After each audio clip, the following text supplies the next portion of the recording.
Good morning students. काफ़ी समय के बाद अपना एक नया टॉपिक है central government health scheme.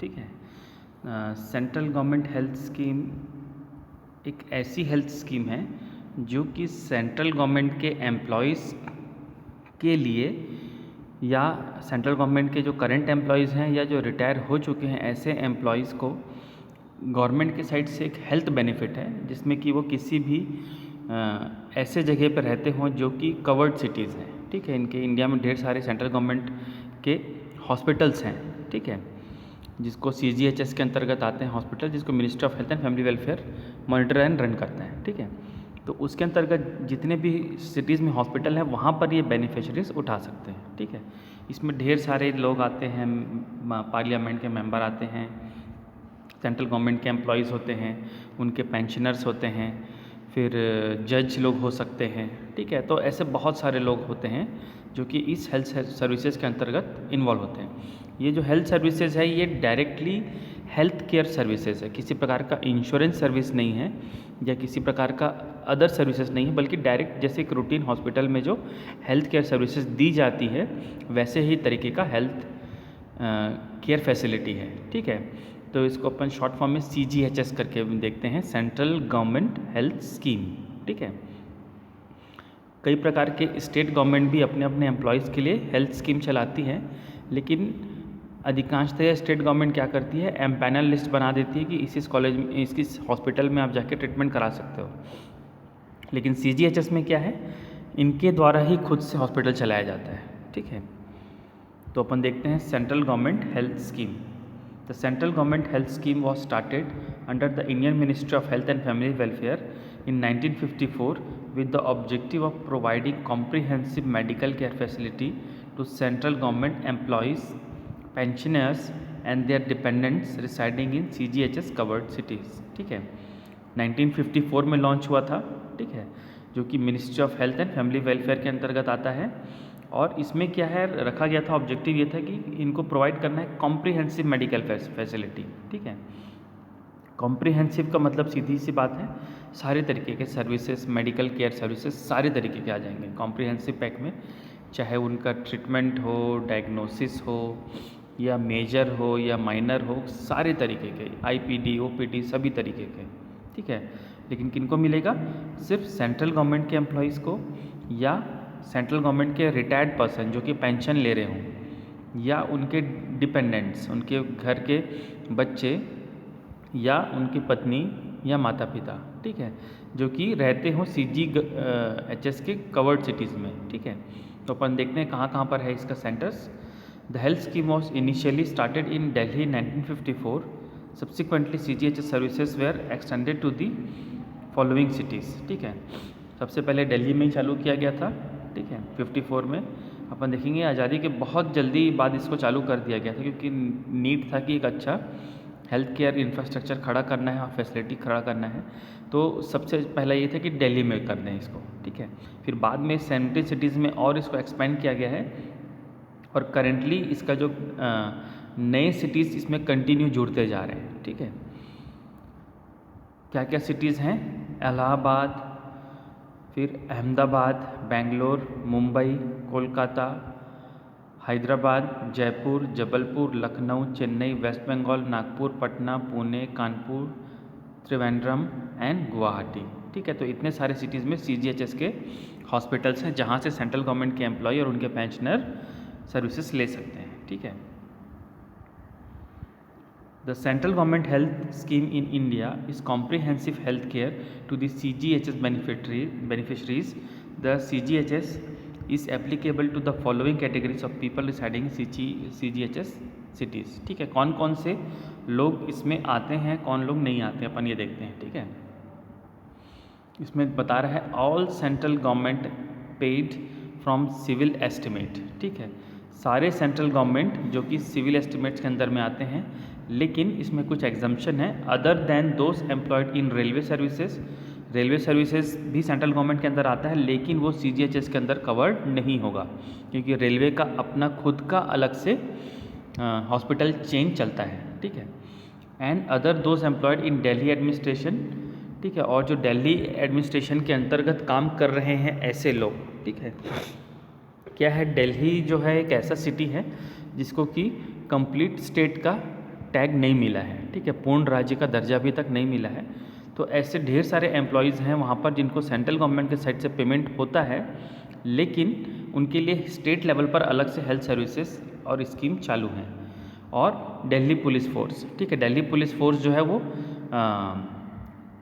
Ministry of home affairs के अंदर गवर्नमेंट ऑफ इंडिया, ठीक है, भले दिल्ली स्टेट की पुलिस है लेकिन उनका सैलरी जो है और किसके अंदर में आती है,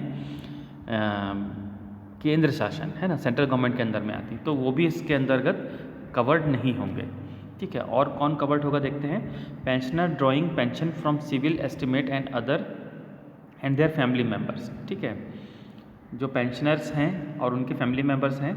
then honourable member of parliament, ठीक है, जो कि जितने भी सांसद एमपी होते हैं, ठीक है, उन लोग भी यहाँ से ले सकते हैं।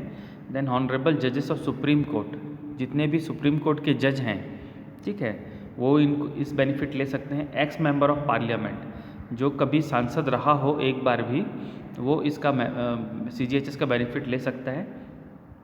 Employees and pensioner of autonomous bodies covered under CGHS, जितने भी एम्प्लॉयज़ हैं और पेंशनर्स हैं जो कि सेंट्रल गवर्नमेंट की सपोर्टिंग अथॉरिटीज़ होती हैं, ऑटोनॉमस बॉडी, ठीक है, उसके अंतर्गत आता है। जैसे ऑटोनॉमस बॉडी कौन है, UGC हो गया, ठीक है, DRDO हो गया, फिर अपना ISRO हो गया, ठीक है, फिर कई प्रकार के INC हो गए, ठीक है, तो ये सब क्या है, ऑटोनॉमस बॉडी हैं, ये सब भी इसके अंतर्गत कवर्ड होंगे। Then ex governor and ex vice president, ठीक है, जो हमारे देश के गवर्नर, पुराने गवर्नर हैं और या वाइस गवर्नर हैं, ठीक है, प्रेसिडेंट हैं, ये सभी इसका बेनिफिट ले सकते हैं। फॉर्मर प्राइम मिनिस्टर, पुराने प्रधानमंत्री, ठीक है, फॉर्मर जज from supreme court and honourable high courts, ठीक है, जितने भी हाई कोर्ट के जज जो हैं वो रिटायर हो गए हैं, चाहे वो सुप्रीम कोर्ट के हो चाहे हाई कोर्ट के, वो इनको ले सकते हैं। फ्रीडम फाइटर्स ले सकते हैं, ठीक है, तो इतने सारे लोग इस फैसिलिटी को अवाइल कर सकते हैं, ठीक है, समझ में आए यहाँ तक। अब नेक्स्ट चीज़ अपन देखते हैं, it provide services through the following categories of system, ठीक है, अपन पहले ही देखे थे, ये जो CGHS है कॉम्प्रिहेंसिव सर्विसेज है, ठीक है, तो सिर्फ एक चीज़ नहीं है, वहाँ पर इन पेशेंट भी है, IPD भी है, OPD भी है, ठीक है, कंसल्टेशन भी है, फार्मेसी भी है, लेबोरेटरी भी है, सर्जरी भी है, रेफरल भी है, सारे यूनिट हैं। साथ ही साथ सिर्फ एक तरीके के मेडिसिनल सिस्टम वहाँ पर नहीं अप्लाई होंगे, बल्कि इंडियन सिस्टम ऑफ मेडिसिन जितने भी हैं वो वहाँ पर अप्लाई किए जा सकते हैं। जैसे कि एलोपैथिक इंडियन सिस्टम नहीं है, लेकिन मॉडर्न साइंस एलोपैथी फॉलो करता है। एलोपैथी, होम्योपैथी, आयुर्वेदिक, यूनानी, योगा, सिद्धा एट्सेट्रा, ठीक है, ऐसे ये सारे तरीके के सर्विसेज वहाँ पर आपको मिल सकते हैं। देन है कंपोनेंट ऑफ द स्कीम्स, ठीक है, क्या क्या मेन इसके कंपोनेंट्स हैं। The dispensary services include domiciliary care, ठीक है, जो उनकी डिस्पेंसरीज होती है वहाँ पर क्या डोमिसिलरी केयर भी मिलता है। Family welfare and MCH services भी मिलता है, ठीक है। Then specialist consultation facility both at dispensary, polyclinic and hospitals, ठीक है, special consultation, ENT consultation, neuro consultation, cardiac, ठीक है, सर्जरी, ऐसे स्पेशलिस्ट कंसल्टेशन भी उनको वहाँ पर उनके डिस्पेंसरी और क्लिनिक में मिलते हैं। Then 11 including X ray, ECG and laboratory examination, जितने भी लेबोरेटरी एग्जामिनेशन हैं और जितने भी इन्वेस्टिगेशन है सारे हो सकते हैं। Hospitalization, organization for purchase, storage, distribution and supply of medicine, ठीक है, यहाँ पर मेडिसिन भी, फार्मेसी भी चलाई जा सकती है। And other requirements, health education to beneficiaries, ठीक है, हेल्थ एजुकेशन सर्विसेज भी यहाँ पर प्रोवाइड की जाती हैं। The dispensaries is the backbone of the scheme, ठीक है, इसकी जो डिस्पेंसरी चलती है, इनके हॉस्पिटल तो चलते ही है, लेकिन इनकी जो डिस्पेंसरी चलती है, छोटी डिस्पेंसरी जो होती है, जो कि आमतौर पर IPD ज़्यादा चलता है वहाँ पर, ठीक है, OPD ज़्यादातर चलता है वहाँ पर। OPD मतलब एक छोटा डिस्पेंसरी है, डॉक्टर है, कुछ 10-12 लोगों का स्टाफिंग पैटर्न है वहाँ पर पेशेंट एडमिट नहीं किया जाता है, या तो फिर ऑब्जर्वेशन तक के लिए किया जाता है। लॉन्ग टर्म एडमिट और लॉन्ग या मेजर ऑपरेशंस प्रोसीजर्स वहाँ पे नहीं होते हैं। ये काफ़ी ज़्यादा इस स्कीम का बैकबोन है, क्योंकि कुछ भी प्रॉब्लम होता है तो उन लोग सबसे फर्स्ट जो इनका हिटिंग पॉइंट है वो क्या होता है, डिस्पेंसरी होता है। किसी को भी अगर कोई डिजीज़ हो तो वो डिस्पेंसरी में जाके प्रॉपर ट्रीटमेंट एडवाइस ले सकते हैं, या तो रेफरल सर्विसेज का भी फ़ायदा ले सकते हैं।